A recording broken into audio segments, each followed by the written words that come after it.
இந்தியாவில் வாழக்கூடிய நிறையா மக்கள் துபாய் போகணும் அப்படின்னு ஆசைப்படுவாங்க. ஏன் அப்படின்னா அது ஒரு பாலைவன தேசம். அப்படிப்பட்ட பாலைவன தேசத்தில் முழுவதுமாகவே குளிரூட்டப்பட்ட ஒரு பாக்ஸ், அந்த பாக்ஸுக்குள்ளே ஒரு 93 கிலோமீட்டருக்கு ஒரு ரோடு, அந்த ரோட்டில் சைக்கிள் ட்ராவல் பண்ணால் எப்படி இருக்கும், சைக்கிளிங் பண்ணால், அப்படிப்பட்ட ஒரு வாய்ப்பை துபாய் அரசு ஏற்படுத்தியிருக்காங்க. அந்த ஒட்டுமொத்த லூப் பற்றி தான் நம்ம பேச போகிறோம். ரெண்டாவது முருகன் அப்படின்னாலே அழகிய தமிழ் சொல் அப்படிம்போம். தமிழ் மக்களுக்கு சொந்தமான அந்த முருகன் அப்படிங்கிற அந்த வார்த்தையாகட்டும் இறைவனாகட்டும் அதை வடநாட்டுக்காரங்க கொண்டாடிக்கிட்டு இருக்காங்க. இல்லை கொண்டாடலை, திருடிக்கிட்டு இருக்காங்க அப்படின்னு சொல்லப்படுது. ஜூனியர் என்டிஆர் அப்படின்னு சொல்லப்படக்கூடிய இந்த நபர் நடித்திருக்கக்கூடிய அந்த படத்தில் தான் அந்த வார்த்தைகள் பயன்படுத்தப்பட்டிருக்கு. அதற்கும் இதற்கும் என்ன சம்பந்தம் அப்படின்னு கேட்டால், மொட்டைத்தலைக்கும் முழங்காலுக்கும் முடிச்சு போடுறோம், சில காரணங்கள் இருக்குது. டீட்டெயிலாக உள்ளே பேசுவோமா? வாங்க பார்க்கலாம் உறவுகளே. இது பிரசாத் சிக்னேச்சர். உங்களுடைய தொழில் சம்பந்தமான விளம்பரங்களை நமது சேனலில் ஒளிபரப்ப உங்களுக்கான அருமையான வாய்ப்பு. துபாய் அப்படிங்கிற நாட்டை பற்றி உங்களுக்கே தெரியும். அது ஒரு பாலைவன தேசம். 1965க்கு பிறகு தான் அங்கே எண்ணெய் அப்படிங்கிற ஒரு வளம் இருக்கிறத கண்டுபிடிக்கிறாங்க. உலகம் முழுவதும் கச்சா எண்ணெயை ஏற்றுமதி பண்ணுறாங்க. அதன் மூலிமா நிறைய சம்பாதிக்கிறாங்க. அப்படி சம்பாதிச்ச பணத்தை ஒரு பாலைவன தேசத்தில் அழகழகான கட்டடங்கள் கட்டுறாங்க. வான் உயரத்துக்கு கட்டடங்கள் எழுப்புகிறாங்க. நிறையா மக்கள் சாஃப்ட்வேர் இன்ஜினியர்ஸ் நிறையா பேரை அங்கே வேலைக்கு கூப்பிடுறாங்க. அது மட்டும் கிடையாது, உலகத்தில் நீ என்னெல்லாம் சந்தோஷமாக இருக்க முடியுமோ எல்லா விதமான சகல சந்தோஷத்தையும் இந்த துபாய் அரசு உனக்கு கொடுக்கும் அப்படிங்கிற அந்த நம்பிக்கையையும் வீடியோ காட்சிகளாக பல்வேறு நாடுகளுக்கு வெளியிடுறாங்க. துபாயிலேயே இடங்கள் வாங்குவதற்கான வாய்ப்புகளையும் கொடுக்குறாங்க. இப்படி துபாயில் இருக்கக்கூடிய ஷேக்குகள் செய்திருக்கக்கூடிய அற்புதங்கள் அப்படிங்கிறது அங்கே போய் பார்த்தவங்க இல்லை அங்கே வாழ்ந்துக்கிட்டு இருக்கிறவங்களுக்கு நல்லாகவே புரியும். சரி, இப்போது மிக முக்கியமாக தி லூப் துபாய் அப்படின்னு சொல்லிட்டு ஒரு ப்ராஜெக்ட் ஒன்று கையில் எடுக்கிறாங்க துபாய் அரசு. எதற்காக இந்த மாதிரி வேலையை செய்கிறாங்க அப்படின்னா, அதிகரித்து வரக்கூடிய காற்று மாசுபாடு, வெப்பநிலை அதிகமாகிறதுக்கான காரணம் எல்னினோ உள்ளிட்ட பிரச்சனைகள், இந்த மாதிரியான ப்ராப்ளத்தெல்லாம் ஷார்ட் அவுட் பண்ணுறதுக்கு துபாய் அரசு ஒரு பிளான் ஒன்று போடுறாங்க. அதுதான் அந்த தி லூப் துபாய் அப்படின்னு. நீங்கள் அந்த வெப்சைட்டில் போய் பார்க்கும்போது ஏகப்பட்ட இன்ஃபர்மேஷன் கிடைக்கும். அதில் எனக்கு தெரிஞ்ச விஷயங்களை இப்போ நான் உங்களுக்கு ஷேர் பண்ணுறேன். ஒட்டுமொத்த மக்களுமே கார் பயன்பாடு அதில் தான் மூழ்கிட்டாங்க. வீட்டுக்கு வீடு கார் வந்துருச்சு துபாயில். அப்போ இந்த கார் பயன்பாட்டையும் அதனால் ஏற்படக்கூடிய புகையையும் எப்படி கட்டுப்படுத்துறதுன்னு துபாய் அரசு யோசிக்கிறாங்க. அப்படி யோசிக்கும் போது தான் அவங்க ஒரு பைப்லைன் மாதிரியே ஒரு குழாய் வடிவிலான ஒரு ஏசி ரோடு வந்து ரெடி பண்ணுறாங்க. ஏசி ரோடு அப்படின்னா, ரோடே ஏசியில் தான் இருக்குது அப்படின்னா என்ன பண்ணுவோம், அது ஃபுல்லாக வந்து கவர்டாக இருக்கணும். இப்போது நீங்கள் வெளியிலலாம் வந்து அவுட்டோர் கேம் சொல்லுவாங்க. இன்டோர் கேம்னால் எப்படி இருக்கும், முழுமையாக அந்த அரங்கமே மூடப்பட்டிருக்கும், அதுக்குள்ளே விளையாடுவாங்க. கொஞ்சம் கூட காற்று வெளில போகாது. அதே நேரத்தில் இயற்கையாக நமக்கு கிடைக்க வேண்டிய ஏர் சர்க்குலேஷன் அப்படிங்கிறது இந்த ஏர் கண்டிஷனர் மூலிமா, ஏசி மூலிமா உள்ளக்குள்ளே கொடுத்துருவாங்க. ஸோ அப்படி பைப்லைன் மாதிரியே ஒரு டிசைன் ஒன்று பண்ணுறாங்க. அப்படி டிசைன் ஒன்று பண்ணி அதுக்குள்ளேயே ரோடு போடுறாங்க. இப்படி 93 கிலோமீட்டருக்கு அந்த ப்ராஜெக்ட் வந்து நீளுது. இதுதான் அந்த டிசைன், ரைட்டா? இதுக்குள்ளே நீங்கள் கார் ஓட்டிகிட்டு போக வேண்டாம், அதுக்குள்ளே சைக்கிளிங் பண்ணுங்கள், எல்லா மக்களுமே இனிமேல் சைக்கிளிங்க்கு பழகுங்க அப்படின்னு ஒரு அனௌன்ஸ்மெண்ட்டை கொடுக்குறாங்க. ஸோ இந்த லூப் அப்படிங்கிற ப்ராஜெக்ட் வந்து எல்லா மக்களையும் இணைக்குது. எப்படி ஒட்டுமொத்த மாசற்ற நகரமாக துபாயை மாற்றுறதுங்கிறது தான் அந்த லட்சியம். ஒட்டகங்கள் உள்ளுக்குள்ளே வர முடியாது, அதனால் பயப்பட வேண்டாம். ஸோ இது க்ளோஸ்டு சர்க்கியூட் தான். இந்த இருக்கு இல்லையா, இப்படி தான் அதோட அமைப்பு இருக்கும். கிட்டத்தட்ட ஒரு பைப்லைன் ப்ராஜெக்ட் மாதிரி தான். யூஆர்பி அப்படிங்கிற கட்டடக்கலை ஸ்டூடியோவால் வடிவமைக்கப்பட்டு இருக்கக்கூடிய இந்த லட்சிய திட்டம் அப்படிங்கிறது துபாயினுடைய 20 நிமிட நகரம் அப்படிங்கிற பேரில் தான் அழைக்கப்படுது. நீங்கள் அந்த பைப்லைனில் 20 நிமிடத்தில் ஒட்டுமொத்த துபாய் நகரத்தையும் சுற்றி வந்துடலாம். ஒரு தொலைநோக்கு பார்வையினுடைய மிக முக்கியமான பகுதி. 3 மில்லியனுக்கும் அதிகமான குடியிருப்பாளர்களை குறுகிய நடை அல்லது மிதிவண்டி பயண தூரத்துக்குள்ளே இணைக்கிறது தான் இதனுடைய முக்கிய நோக்கம். எல்லோரும் நடந்தே போ, எல்லோரும் சைக்கிளிங் பண்ணிகிட்டே போ, யாரும் கார் யூஸ் பண்ணாத, அதுதான் இந்த ப்ராஜெக்டில் இருக்கக்கூடிய ரொம்ப முக்கியமான அம்சம். இது வெற்றி பயணமாக துபாய் அரசு செஞ்சு காமிச்சிருக்காங்க. நம்ம வீடுகளில் எல்லாம் சொல்லுவாங்க, ஏசி போடுறியா 24 டிகிரி செல்சியஸை தாண்டாத, அதை விட கம்மி பண்ணாத.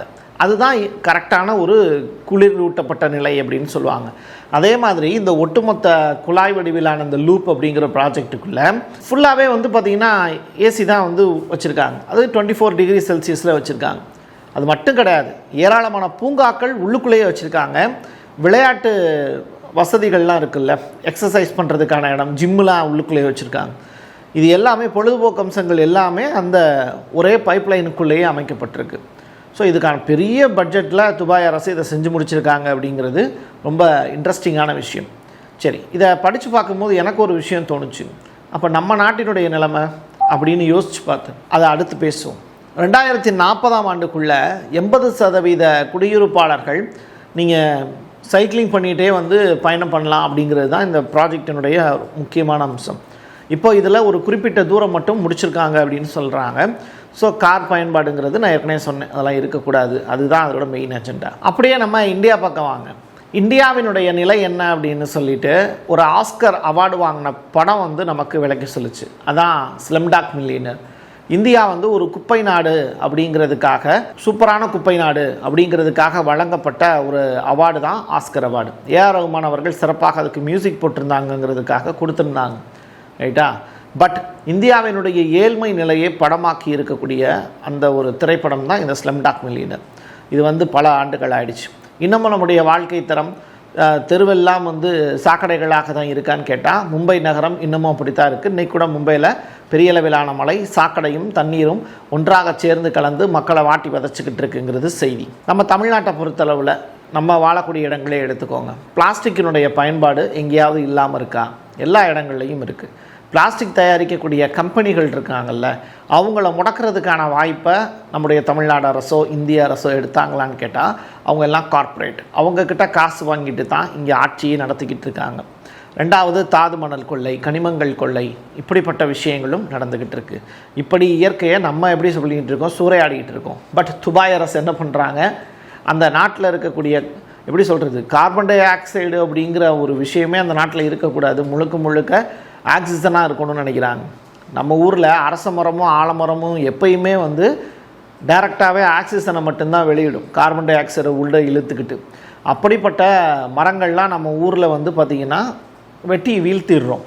ஆனால் இங்கே பாருங்கள், சாலைங்கிற பேரில் மழை நீருக்கும் பூமிக்குமான இடையில் இருக்கக்கூடிய உறவை வேற துண்டிச்சிடுறோம்.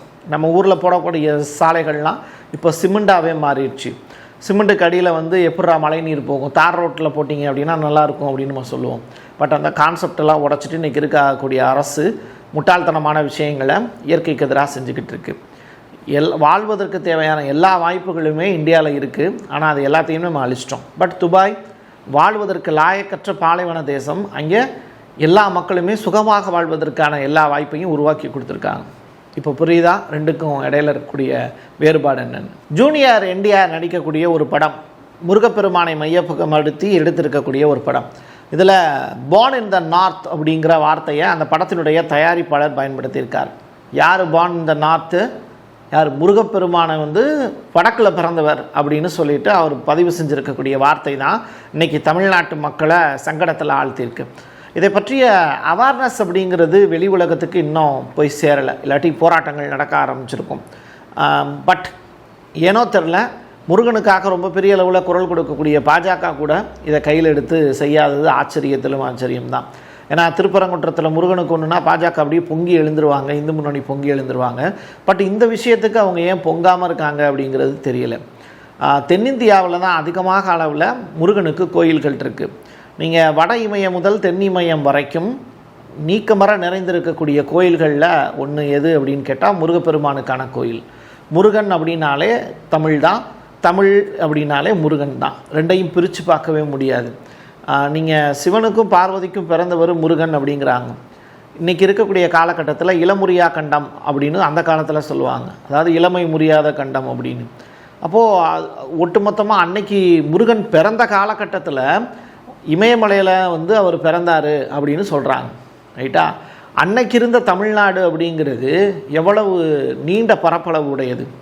அதற்கு பிறகு அவரோட காலகட்டத்தில் அப்படின்னா எத்தனையோ கோடி ஆண்டுகளுக்கு முன்னாடி அவர் பிறந்திருக்கலாம். அப்போ இருந்த தமிழ்நாடு தமிழர்கள் அப்படிங்கிறவங்க உலகம் முழுவதும் பரவி இருந்தாங்க, இமயம் வரைக்கும் பரவி இருந்தாங்க. அது தமிழ்நாட்டினுடைய எல்லையாக கருதப்பட்டிருக்கலாம். இன்றைக்கி தமிழ்நாட்டினுடைய எல்லை வந்து போர் அப்படிங்கிற ஒரு விஷயத்தினாலையும் சரி, அடுத்தடுத்த ஆட்சி மாற்றங்கள், படையெடுப்புகள் உள்ளிட்ட காரணங்கள்னாலையும் நிலப்பரப்பு சுருங்கியிருக்கு. பட் இந்த தமிழர்கள் வந்து உலகம் முழுவதும் இருக்காங்க. தமிழர்களுக்கான முருகன் தொடர்பான கோயில்கள் உலகம் முழுவதும் இருக்குது. இருந்தாலும் முருகன் யாருக்கு சொந்தமானவர் அப்படின்னு கேட்டால் தமிழர்களுக்கு சொந்தமானவர். இப்போ தமிழர்கள் எந்த ஊரில் இருக்காங்க அப்படின்னு கேட்டால் நம்ம வாழக்கூடிய நிலப்பகுதியான தமிழ்நாட்டில் தான் இருக்காங்க. ஆனால் அவர் பிறந்தது நார்த் அப்படிங்கிற ஒரு விஷயத்தை அவர் பதிவு செய்கிறதனோட அடிப்படையான அர்த்தம் என்ன அப்படின்னா, முருகன் எங்களுக்கு சொந்தமானவர் அப்படின்னு. இதையத்தான் சுப்பிரமணி அப்படிங்கிற பேரை வச்சு இன்றைக்கி திருச்செந்தூர் முருகன் கோயிலை திருச்செந்தூர் சுப்பிரமணிய சுவாமி கோயில் அப்படின்னாங்க. அப்போது முருகன் வேற சுப்பிரமணியர் வேற அப்படின்னு சொல்லி வரலாற்று அடிப்படையில் இடையில சொருகப்பட்ட செருகள் மூலியமாக சில பேர் ரெண்டும் ஒன்று தான் அப்படின்னு சொல்கிறவங்களும் இருக்காங்க, ரெண்டு பேரும் வேறு வேறு தான் அப்படின்னு சொல்கிறவங்களும் இருக்காங்க.